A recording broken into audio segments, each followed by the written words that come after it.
It's Friday, July 19th, 2024, and Fridays are Ask or Tell Me Anything next on the AM Update.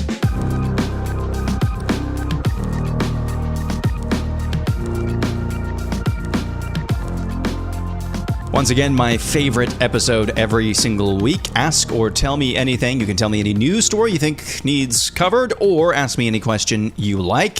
Had a lot of responses this week. Thank you so much for that. Appreciate that as always. What a couple, 2-3 weeks now this has been. You know, earlier this year I had remarked, maybe I've remarked on AM Update as well, how kind of boring the news has been this year. We really didn't have a GOP primary, so there was no drama there. For an election year, it was really just a lot of drain circling until that debate. And boy, it's like we are progressing to the mean at breakneck speed.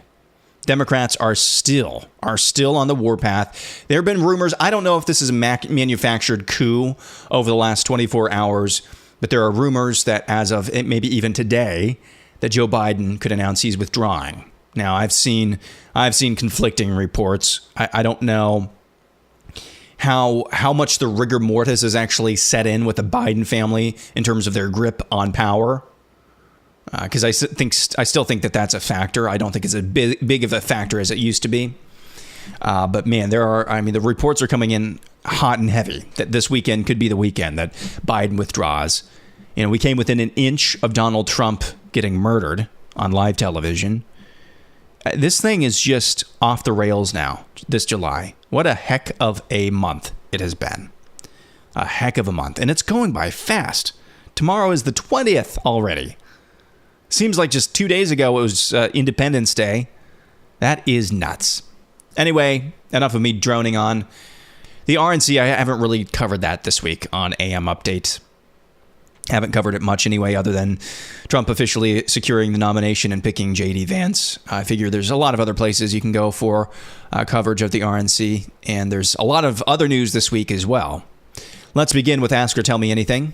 Tiny Johnny, pop culture question here. Do you think the Russo brothers will try to bring together all the different storylines and characters in the next Avengers movies, or instead use prominent main characters to do a soft reboot and leave lesser characters behind? I tend to think it's the latter. If there's any self-awareness whatsoever left at the MCU, and Kevin Feige, I think, is still running things, I think if there's any self-awareness, they need a reboot. They need a reboot. They were going to do the Kang the Conqueror. That was going to be the big bad. And so I was kind of hopeful for that because I think he's like a top 2 or 3 big bad in the MCU. You know, I wasn't in comic books at all growing up, so all of this stuff, you know, the movies are teaching me. But then Jonathan Majors gotten himself in a lot of deserved legal problems from what I've read and heard. And so now King the Conqueror is off the table. So they need a reboot. Their stuff has been pretty trashy. Other than Loki. Loki was pretty good. I liked those 2 seasons. It kind of did a sufficient, I would say, tying the bow on that character's story arc. I thought it was pretty enjoyable. Then again, I watched most of season 2 when I had the flu and was running temperatures. So who knows if that affects my viewpoint of Loki. So I think it's going to be the latter. I think they're going to do a soft reboot. But that's a good question, Tiny Johnny. Country Squire says, have you seen the movie Freud's Last Session? It's a fictional meeting between Sigmund Freud and C.S. Lewis starring Anthony Hopkins. No, I have heard of this, though, and I would really like to see it. And then when I do see it, I'll maybe provide a review on AM Update. Chris R. says, was the attempt on Trump's life a convenient opportunity to do a 180 degrees to join the popular kids without losing face?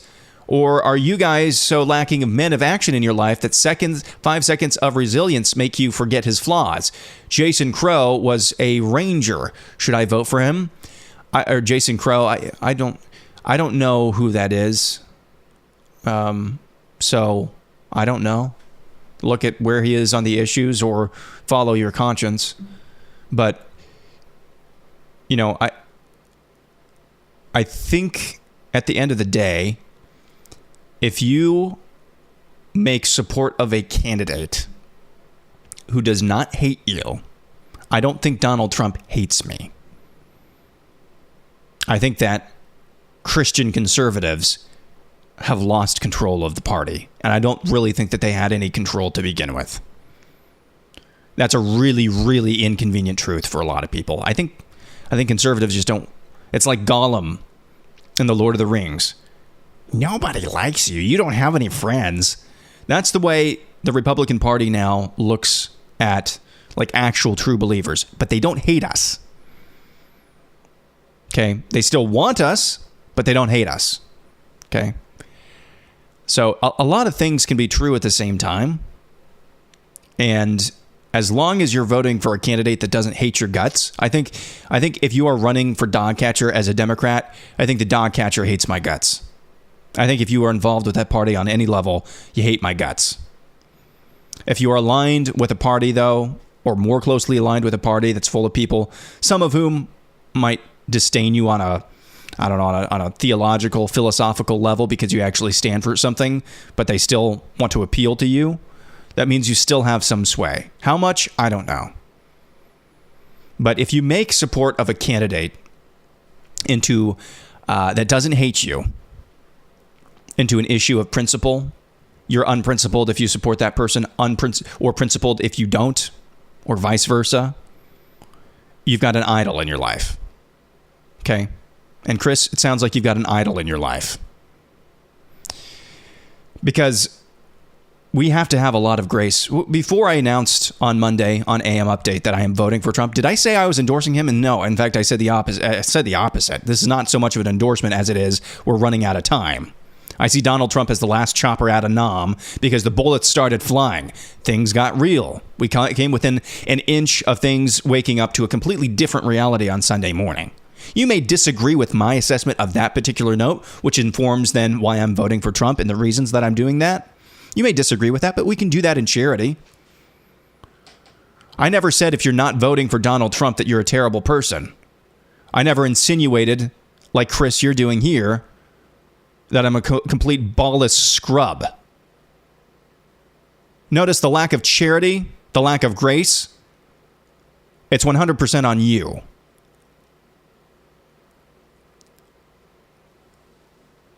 Moving on.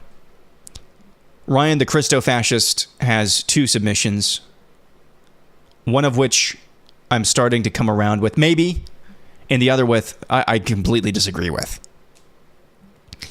Let's start with this one, and we'll kind of have another in this vein along this theme in a little bit, a la John Rich's conversation with Tucker Carlson that I played yesterday and gave very few comments about.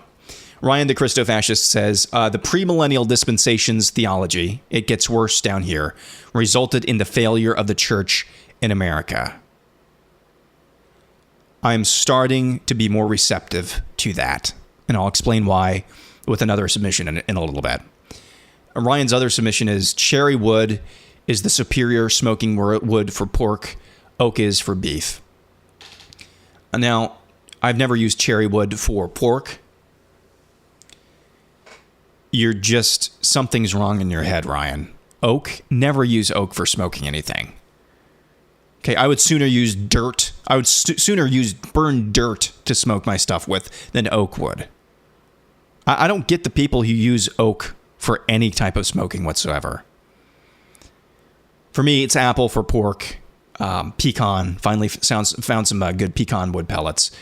Pecan wood for beef, but I use pecan wood for both as well.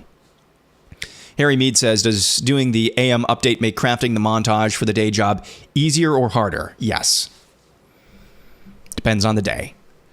Dominic says, their plan was to replace both nominees this week, wasn't it? Sure seems like that. Sure seems like it. And they almost got one of them. Anon 1234. Let's take this one and let's see. Alan's next. Anon 1234. Can you elaborate on the Schofield Bible and conversation Rich and Tucker had this week? Precisely what is the difference between beliefs about end times between the Bible versions? Well, there's not much between the Bible versions. It's just that the Schofield Bible was a commentary. It was the Schofield Reference Bible. It was a commentary that embraced and really, I would say, maybe I'm wrong about this, but my understanding is the Schofield Reference Bible is kind of the main propagator of dispensational theology and premillennial eschatology.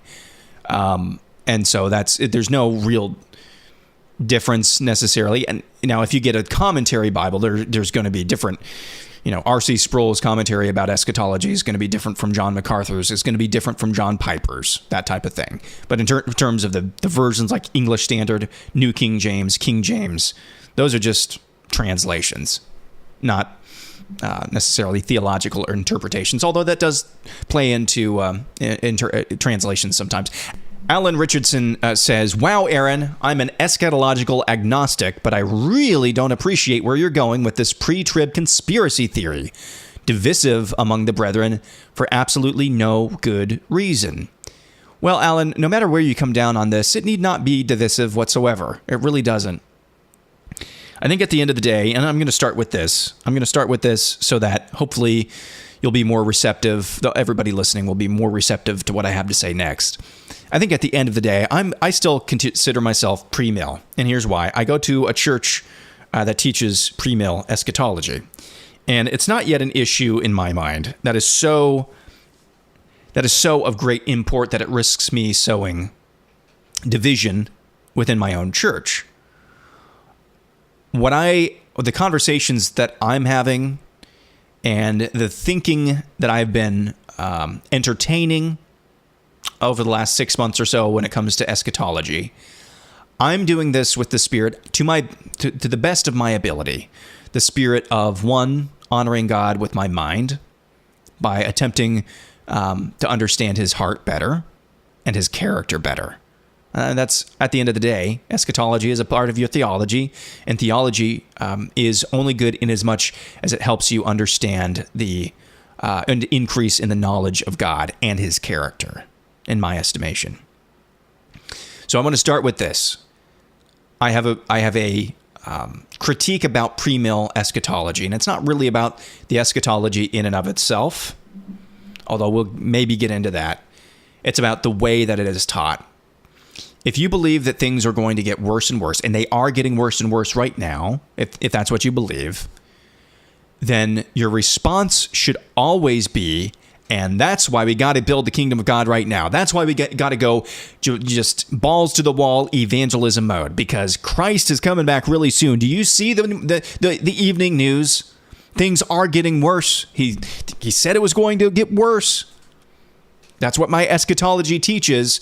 We need to go into full-on evangelization mode right now, because the tick, tick, tick, tick, tick, the clock is ticking on the unbelieving world. That should be the way that pre-mill eschatology is taught. And I would say in a number of good churches that will even touch eschatology at all, I would say in good churches, that's probably the way it is taught. But there are not a lot of good churches out there. Instead, the way that pre-mill eschatology is taught is that it makes people come away with, well, no matter what I do, things are going to keep getting worse. It just doesn't square with human nature. Really hard to build a house. Really hard to start building a house. When you're told, yeah, by the time you get this built, you might even not even get this built before it's come and knocked over. I don't think that squares with the character of God. I don't think he would tell us to build his kingdom both spiritually and temporally. Because, we are spirit beings, yes. Imago Dei, yes. We also have physical bodies, yes. I don't think he would tell us to go make disciples of all the nations and just pull the plug on us in the middle of it. That's kind of, I know pre-mill people will come back and say, you got that wrong. Yeah, I got that wrong. But that's, at the end of the day, I'm just looking at what I've seen. I grew up around this, and conversations about current events, conversations about theology, and the intersection of the two, a lot of those conversations end with, well, we know from Scripture things are going to keep getting worse until Christ comes. That's really dour, and I just don't see that as squaring with the heart of God. What's not dour is, let's go. He told us to go do this job. Let's go do it now. Because the heart of God is such that we need to reach out to the unbelieving world, and the clock is ticking on them. So let's go do that now. That I think squares a little bit better, but I think pre-mill, the way it is taught, I think falls short of that. Now, for the conversation yesterday between John Rich and Tucker Carlson, this is, again, I'm probably going to get some details wrong, so give me some grace, please. But the Scofield Reference Bible, that was a commentary Bible that was really popular about 100 years ago. I think for some maybe historical context, and again, I'm getting probably some details wrong, but the Scopes monkey trial in Tennessee back in the 1920s, a teacher was teaching evolution, violating the Butler Act, which was a law in Tennessee that outlawed the teaching of evolution in human schools. And a teacher provoked a legal trial after teaching evolution. And it wasn't really a legal trial. It was a theological trial. There was a great conflict between the fundamentalists of that time and the modernists. The modernists said that evolution was congruent with the scriptural teaching. Fundamentalists said, no, the Bible should inform our view of the world, including science. Now, fundamentalists were right, but they lost. They lost that case. It was a great embarrassment, really, for the entirety of the Protestant church in the United States. An embarrassment. And so what you saw is that's kind of the point where mainline denominations started their leftward drift. And the otherwise theologically sound denominations and sects, movements, most notably D.L. Moody or Moody Bible Institute in Chicago, they were the ones who adopted and held to a type of theology called dispensationalism, and along with that, premillennial eschatology. So the Scofield Bible kind of came down around the same time as the Scopes monkey trial. And again, I'm probably scrambling a few things around here. As the mainline denominations started their leftward bent, the only or the only denominations that clung to orthodoxy in the aftermath of the Scopes monkey trial were those who adhered to dispensationalist theology and premillennial eschatology, which until that point in really Western Civ American history, that was kind of an aberrant view of end times. That's why America, for a long time, was the number one sender of missionaries, is because the dominant viewpoint was not that of premillennialism. It was either amillennial or postmillennialism. My understanding. It's my understanding. And I'm sure 15 of you are going to come back and you've got this all wrong, and I have a different view of events of that history. Most people have never heard any of these things or the interplay between these two events. This is my understanding of it. So, the only small o orthodox, really of import, of note, the only kind of orthodox small o denominations that clung to, again, orthodoxy happened to have this view of premillennialism for eschatology. So that's how it flourished in this country. My understanding, again. It really took off after World War II, in my estimation, because there was a reactionary force. People assumed that we were building God's kingdom, that when we really completed our goal of making disciples of all the nations, that's when Christ was going to come back. It was a very optimistic view of the end of time. And then a couple of world wars hit, and people are not quite so optimistic. And that's when my estimation is that this view of eschatology really took off.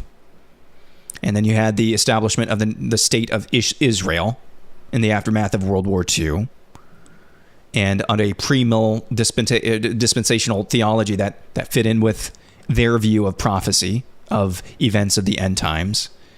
And then you had The Late Great Planet Earth, that book in, I believe, the 70s or 80s.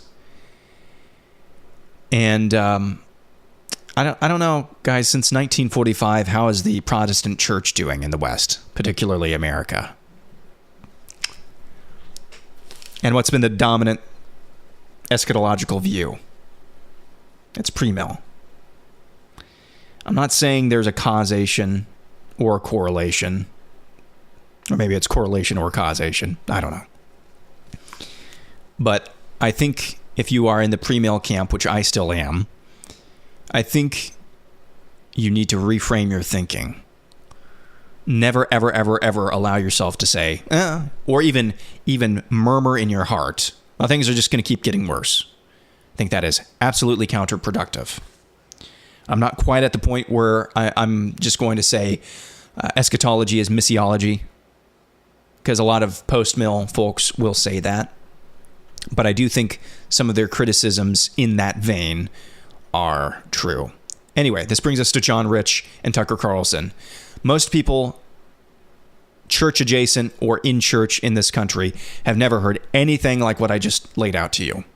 Between the Scopes Monkey trial, the interplay between that and the fundamentalists, the Schofield Reference Bible, and how that is largely responsible because of the circumstances after the Scopes Monkey trial, as I understand it, for the proliferation of their own view of the end of days. Most people have never heard that historical context before.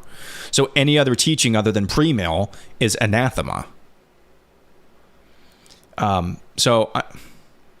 Take this, again, hopefully with grace. I'm exploring all of this kind of with fresh eyes and ears as well. Am I saying that if we went back and we changed Schofield's Reference Bible to, fit a post-mill or a-mill viewpoint of the end of days, that everything would have been A-okay? We'd be living in a Christian nation more powerful than ever? No, I'm not saying that. I'm not God. I don't know how that would I don't know how that would play out. But, yes, John Rich. So John Rich, he's a country singer, guys. He's a country singer, big and rich. And he's taking Tucker Carlson through this history of the Schofield Reference Bible and how it impacts, because of its view of the end of days, how it impacts how we think about building countries, how we think about posterity, how we think about foreign policy. It really has impacted a lot of these areas. Boy, if a guy like that understands the impact, I don't think you can deny the Schofield Reference Bible has had a massive impact on this country. It's one of the most underrated impacts on the trajectory of this country. If a guy like that understands kind of a little bit of that backstory, his thing with the Rothschilds that's weird, hokey. I don't know.